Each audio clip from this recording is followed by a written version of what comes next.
سنتابع، سنشاهد دونده عالية، عرض السلام،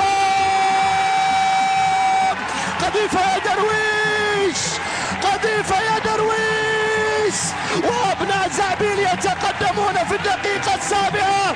ذكرناهم بتاريخهم فأكدوا لنا في الحاضر، تغنينا بماضيهم وإذ بهم يحتفلون في الحاضر. الوصلاوي وجمهوره الكبير وتاريخه الكبير وتقدم بلعبة كبيرة يا درويش، حطها في المرمى والله انها شوتة بالراس قريب من 90، وتعال تقدم الامبراطور بتقدم الفوت باول وصل. هنا الامبراطور، هنا كرة لسعود سعيد، هنا الثاني، الله في الدقيقة 10 وصلاوي ومارادونا 10/10. زلزال عصفر يهزر كان الشامخة، يهزر كان برياس. ما هذا يا ابناء زعبيل؟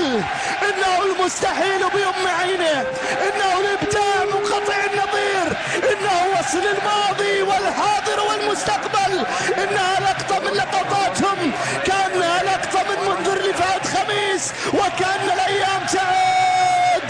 ويتقدم الفود الان بهدف ثاني عن طريق هداف الدوري، هداف الدوري. افرح يا مارادونا. كرة اللعب 20 حتى الان الوصل. سنغهور لعامر امام المرمى، السلام، يعيد الروح، يعيد السماوي.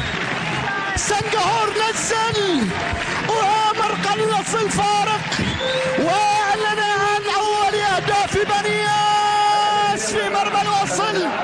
عامر عبد الرحمن يسجل للسماوي هدف ملعوب من جملة صحيحة، كانت اسمية واصبحت فعلية، قمة في الجمالية. تضع السماوي قريبا من التعادل. في دورينا توقع كل شيء، في دورينا ممكن ان يحدث اي شيء، وعامر عبد الرحمن يجعل النتيجة قريب من بنياس. الان 2-1.